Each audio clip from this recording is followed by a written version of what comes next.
Vamos para a heresia número 2, né? Continuando. Vamos ler mais uma vez aqui o que eles disseram, tá? Há vários tipos de eleição. Observe o que os arminianos disseram. Há vários tipos de eleição divina para a vida eterna. Vários tipos de eleição. Eles afirmaram isso. Uma geral e indefinida, e outra é específica e definida. Esta última, não é? Por sua vez, pode ser incompleta, revogável, duvidosa e condicional. Ou então, completa, irrevogável, cabal e absoluta.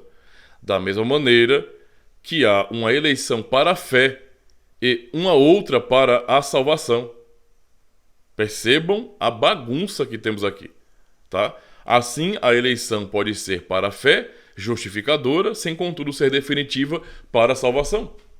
Olha a lambança, a bagunça que eles criaram aqui.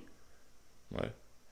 Você percebe que é uma luta contra a verdade. Isso não faz o menor sentido. Eles dizerem, afirmarem uma coisa como essa, que há dois tipos de eleição, ou vários tipos de eleição.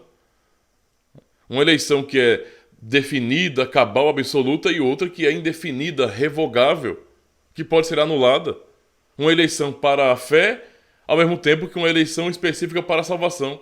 E uma não tem muito a ver com a outra. Isso é loucura. É simplesmente isso. Então, vocês conseguem perceber a confusão e o absurdo? Os remonstrantes criam, não é, em dois tipos de eleição. Uma geral. Então, como que é isso, uma eleição geral? Eu elejo todo mundo. Isso não faz sentido. Não é? A própria ideia de eleição em si, ela restringe, não é, nesse sentido, o benefício a outros. Eu vou escolher todo mundo? Qual o sentido disso aí? Então, não cabe dentro daquilo que a Bíblia está ensinando.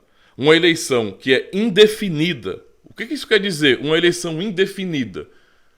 Uma eleição que não tem propósito. Uma eleição que não é certa, não é segura. Uma eleição indefinida. Uma eleição que pode ou não ser completa. Olha que loucura. Perceba o nível da loucura e o terreno escorregadio que eles colocam as pessoas, os fiéis, com tal dogma, com tal doutrina. Porque podem afirmar que a eleição pode ser completa ou incompleta. Pode ser ou não revogada. Pode ser algo firme, seguro, não é? Mas também pode ser algo revogado, anulado. Certo? Duvidosa, incondicional ou não. Então, como é que é? A eleição que é incondicional, que Deus elege sem que o indivíduo mereça. E a eleição que é condicional, ou seja, o indivíduo faz por merecer. Nesse sentido, não dá para ter segurança alguma da salvação. Foi isso que os reformados, não é? Eles viram quando os remonstrantes surgiram com suas loucuras, com suas heresias.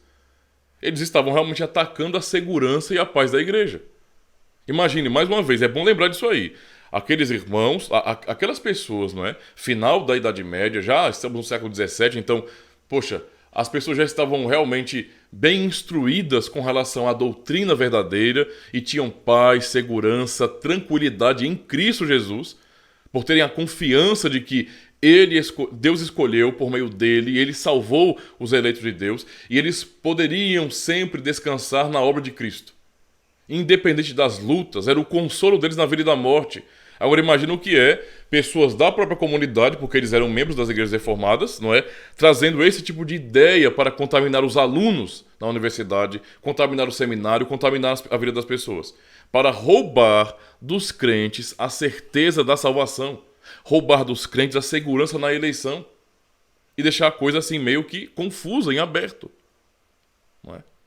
Então, essas seriam as consequências. Por isso que os reformados realmente responderam. O sínodo teve que ser convocado mesmo, por várias questões, não só políticas, mas teológicas, para a saúde da igreja. Imaginem, meus irmãos, se esse sínodo não tivesse acontecido. Não é? Nós podemos até pensar que, muito provavelmente, as igrejas reformadas, com a sua doutrina tão peculiar, não existiriam mais. Não haveria diferença nenhuma entre nós reformados e aquilo que se vê no evangelicalismo. Nenhuma diferença, tá? Iríamos fazer parte também dessa grande confusão, digamos assim. Então, essa heresia rouba a esperança da igreja. Ora, como saber se Deus me elegeu completamente ou não? Que você dizer para a igreja, os irmãos, que há uma eleição definitiva e completa e absoluta e irrevogável, mas também uma eleição que não é definitiva, que é revogável, não é? Que pode mudar. Como é que eu vou saber que tipo de eleito eu sou? Deus me elegeu para salvação mesmo ou para me tapear? Me elegeu só para me dar um ânimo e depois puxar meu tapete, foi? Porque essa eleição não traz segurança alguma. Como é que eu vou saber que eleito eu sou? Eu fui eleito só para ter fé, mas depois ir pro inferno do mesmo jeito? Ou eu fui eleito para ser salvo de verdade? E eu serei salvo de verdade? Ou Deus vai mudar de ideia no meio do caminho? Olha a confusão. Como é que eu posso ter segurança que quando Cristo voltar, eu estarei com ele, se eu não posso confiar que o que ele disse na sua palavra é verdade? Se os arminianos estavam dizendo, os irmãos estavam dizendo, olha, não, a eleição ela é, sabe, é multifacetada, tem várias, certo? Então, ninguém pode ter certeza disso. Se você tem paz em Cristo, tira seu cavalinho da chuva. Começa a ficar com medo, porque ninguém sabe. É um joguinho da sorte, olha só. É complicado, irmãos. Né? E se eu, por exemplo, for eleito com um tipo de eleição que é indefinida e revogável? Tô frito. Tá? Se eu for fraco de repente, vou deixar de ser eleito? Porque é isso que causa essa doutrina, essa heresia. Não é? Vou ser eleito e depois vou ser impeachado, né, impeachmentado? Ou seja, é como acontece nas eleições, né, do país. Um presidente é eleito, por exemplo, elege um presidente da República. Aqui no Brasil tivemos, deixa eu ver, Fernando Collor de Mello, aí depois Dilma Rousseff. Então tivemos 2 impeachments. Né? É quando o presidente ele é tirado do seu cargo, tá bom? Pelo Congresso Nacional, que atende aos anseios populares, ou que tem uma justificativa muito clara, né, que é necessária realmente por questão de crime e outras coisas que são indesculpáveis, tirar esse presidente do seu cargo. Então ele pode perder o cargo, ser imputado por criminoso, ser preso, perder todos os seus direitos políticos, ficar inelegível para sempre. Há muitas coisas que acontecem aqui. Mas veja, a população elege o seu candidato. Seu candidato é infiel ao que prometeu, se corrompe, faz muita desgraça contra o povo, e então o povo se revolta contra esse líder eleito, clama ao Congresso Nacional, faz pressão, o Congresso tem as provas necessárias, e então, por meio de muito debate, investigação e julgamento, aquele presidente é empichado. É isso que vai acontecer também? Porque segundo a doutrina dos arminianos, segundo a sua heresia, isso pode acontecer, porque a eleição pode ser revogada. Olha a coisa séria que eles estavam plantando na igreja, tá? Ou seja, alguém que poderia ser destituído da eleição. Misericórdia, meus irmãos. Heresia terrível, diabólica, confusão. Pois afirmar, não é, uma eleição para a fé e outra para a salvação é um absurdo de acordo com a Bíblia. Um pode existir sem o outro, por exemplo? Uma pessoa pode ser eleita para ter fé, mas não ser eleita para salvação? E coexistirem, enquanto um tem fé verdadeira, mas não vai ser salvo, não tem garantia que vai ser salvo, enquanto o outro vai ter garantia que vai ser salvo, talvez sem ter a fé verdadeira? Como é que funciona isso? É uma verdadeira bagunça, não é? Mas vamos dar uma olhadinha aqui na resposta reformada. Uma resposta curtinha e direta, e bíblica, tá? É dito bem assim: tudo isso é invenção da mente humana. De fato, é invenção da mente humana, sem nenhuma base na Escritura. Isso aqui realmente é muito importante. Qual é a base na Escritura para a afirmação, para essa heresia arminiana? Não existe. A Escritura não ensina isso. A Escritura nunca trata a eleição como algo inseguro e irrevogável. Entende? A Escritura sempre aborda a eleição como algo seguro, para dar paz ao seu povo, esperança segura ao seu povo. Jamais aborda não é, a eleição, a doutrina da eleição e predestinação como essa bagunça que os remonstrantes fizeram, tá? Isso ocorre, aliás, isso corrompe, essa alegação deles, corrompe a doutrina da eleição e rompe a corrente de ouro da nossa salvação. Basta lembrar de Romanos 8:30, não é? Que diz o quê? E aos que predestinou, para ficar claro que ele está falando com pessoas, aos que predestinou, certo?